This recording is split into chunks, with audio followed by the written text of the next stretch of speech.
Thank you, Mr. Chairman. I want to thank you and the ranking member on the House side and my chairman on the Senate side for your leadership.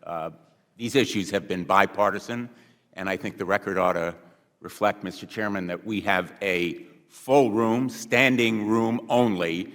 Thank you all for being here today and showing your solidarity with the veterans of America. And we may have a couple of people from Connecticut, I'm not sure, but welcome to all of you. A few. As the chairman indicated, we're here today in support of veterans, and it's very much a family affair. Less than 1% of all Americans these days have anything to do with service in our military, but they are among the most deserving, the most patriotic, the most dedicated among us. Two of my sons have served, one as a combat infantry officer in Afghanistan in the Marine Corps, and the other as a Navy SEAL. And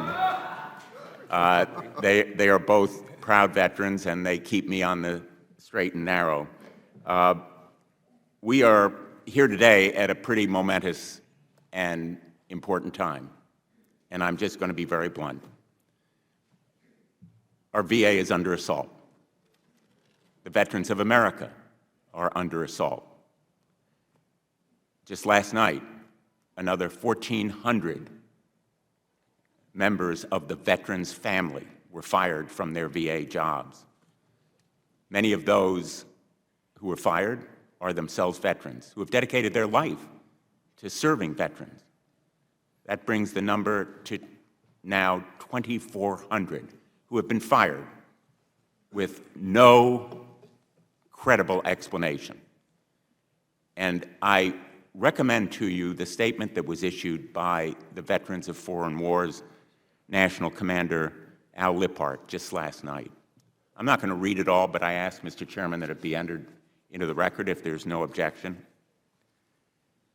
It says, and I'm quoting, "We're losing people who are genuinely committed to the mission and find a continued sense of purpose in what they do." That describes just about all of our VA employees who have dedicated their lives, many of them, to serving our veterans. This past month's assault, in my view, on the VA workforce and on the federal workforce generally, will do significant and irreparable harm to the delivery of your care and benefits.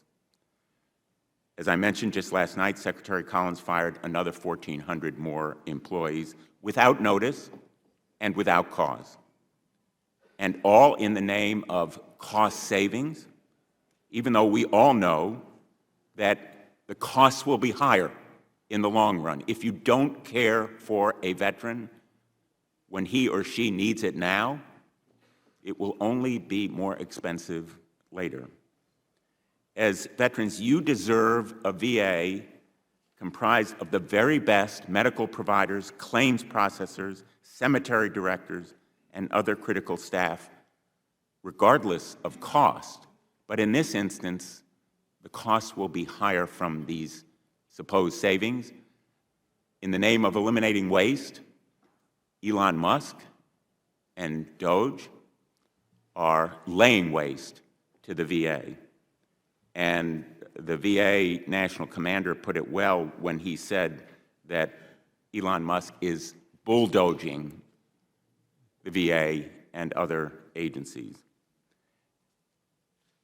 The attacks on the VA staff since January 20th are already having real-life impacts in the field, and all of you are hearing from our fellow veterans. All of you are hearing their stories, their individual life impacts.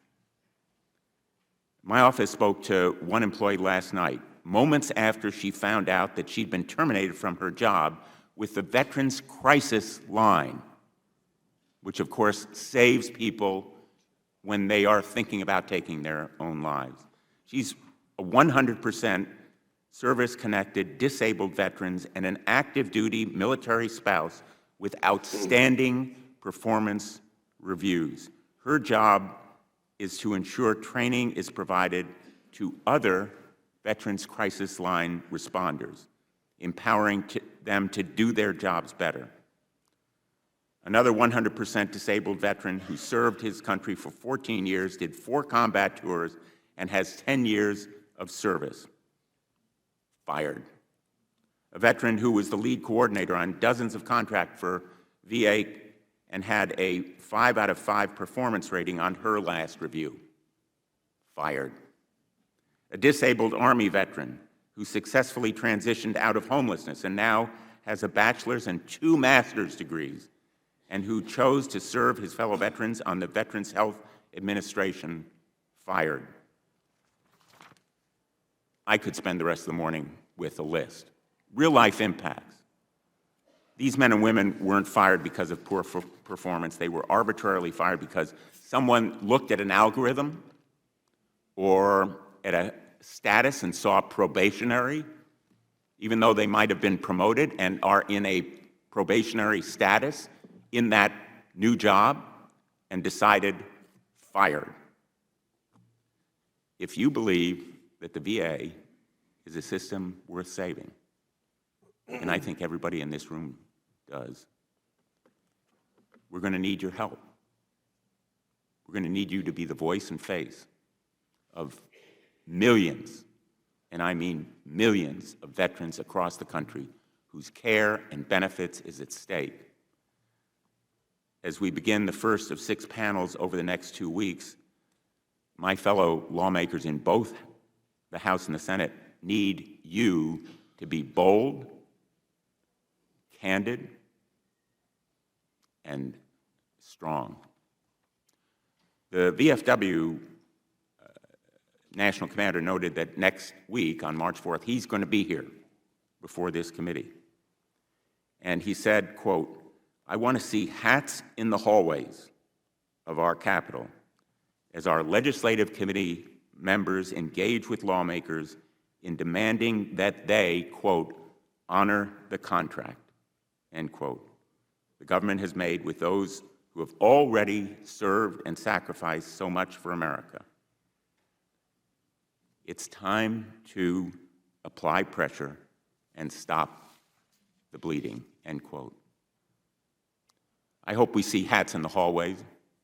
I hope we see heads in the hallways from all of you and others, and I really want to thank you for being here today. This picture is worth 1,000 words.